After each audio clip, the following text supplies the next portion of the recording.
When I moved into the house before this one, we hadn't been in there for long.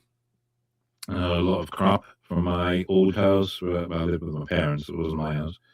And I had boxes full of things like VHS cassettes and that sort of thing. And I was going through this big box of VHS cassettes. Now, I was really bad at labeling VHS cassettes. I would often not bother, and I'd just know roughly what they were, or to have some sort of picture or code, like a doodle or a code on it, so I'd know roughly what it was. So I was going through them to see which ones I definitely want to keep and which ones I could get rid of. Because at that point, I'd put away my VHS recorder player. It was all DVD and satellite at that time. So I was going through these, which is obviously bring back a lot of memories. And at the same time, I was watching the satellite program. Now, I don't know whether people in the UK will probably remember that there were a lot of these countdown shows that would go like the top 100 something, will last for like 3 or 4 hours, usually on an obscure satellite channel. This one was a top 100 or 50 or whatever sci-fi shows, and most of them were British. And I was watching that. There was quite a lot of ones that I remembered, but it came up to Sapphire and Steel. I know Sarah doesn't like Sapphire and Steel, but Sapphire and Steel was one of my favorite shows when I was a kid. And it sort of reminded me of when I was that age. I was like 9 or 10 when Sapphire and Steel came out, and I was very sort of into all the psychic stuff and all that, and I was a bit mad. So I kind of thought that I had powers myself and all this sort of stuff. And when I started to get nostalgic like that, I can almost go back to that mindset. It feels like I can continue a train of thought, or I have like a sort of a need for something, like a yearning for something that I haven't had since then, which is suddenly coming back. I could literally just walk back through a portal into that time, and it would be like nothing had gone by. So I was kind of feeling that. It felt kind of weird. I was also obviously looking through these old VHSs as well, and that wasn't helping.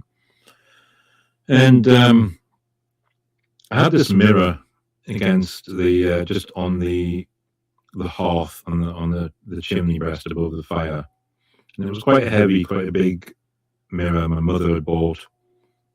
I don't know, it was antique. It was maybe 1930s, 1940s, perhaps. It had quite a nice wooden surround around it. Probably post-war, I think. Probably wouldn't have been worth much, but it's a nice mirror.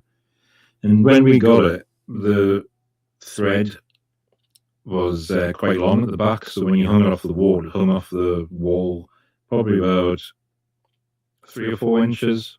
I'm not good at knowing inches. I'm a man.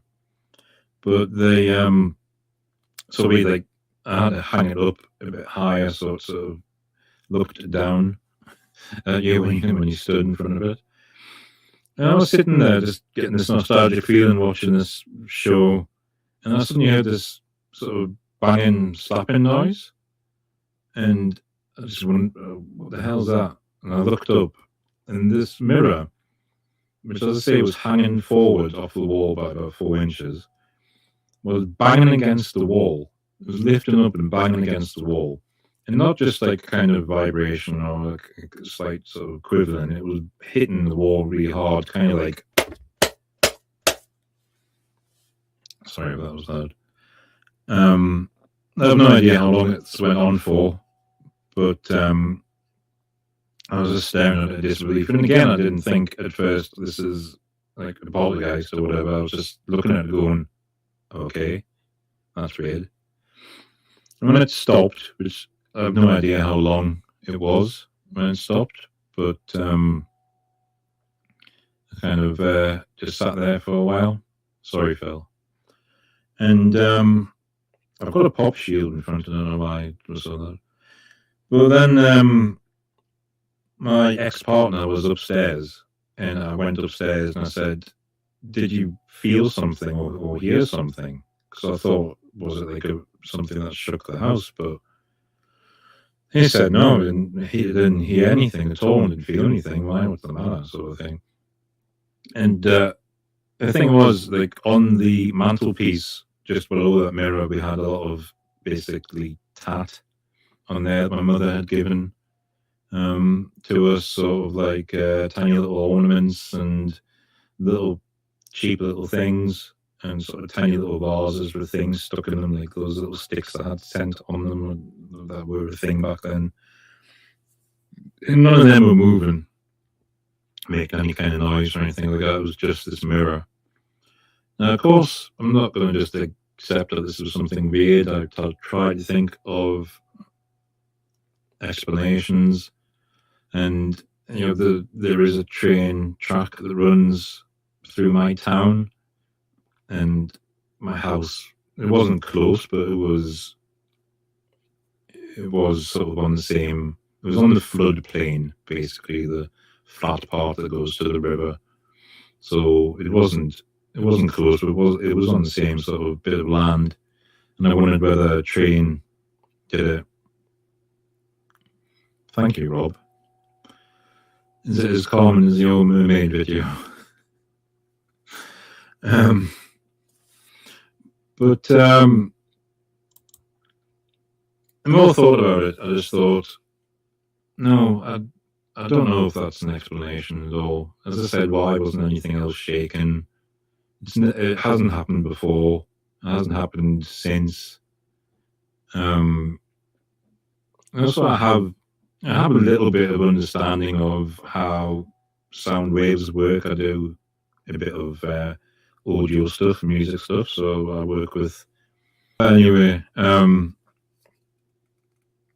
as far as I know, if kind of a vibration of that kind would stretch as far as it would have to stretch, and I can understand that maybe it's a weird circumstance of cars being parked in a certain formation, made it louder or it stretched it, but I would think that if it stretched that far, the sort of peaks and troughs would be very, very far apart. Or if it was really concentrated, they would be very close together and very small, which would mean it wouldn't bang against the wall like that. So if what had happened had been that there was kind of a ringing, singing sound from the mirror, and maybe even if it shattered, I would have thought, well, that's an explanation then. It's just the vibrations, but I don't know. It doesn't ring true to me. Now, I don't think it was a poltergeist, though. And as I've said before in other lives, like when Justin did his with Kenny Biddle about telekinesis. I mean, a lot of people said telekinesis is the cause of poltergeist. It's not an entity at all. It's just like a sort of disembodied force. And Charles Fort, as you know, I'm a Fortian, so I read and I've read lots of Charles Fort. He covered up a lot of poltergeists in his last book, which was called Wild Talents. And the Wild Talents bit actually refers to these sort of talents we may not realize we have, but come out in those moments. As he pointed out, in a lot of the poltergeist cases in the turn of the 20th century, there was always some sort of stress involved in the family. And nowadays we think of them being connected to adolescent kids and kids of a certain age and think that's to do with it. But it's he noted it could be any kind of stress.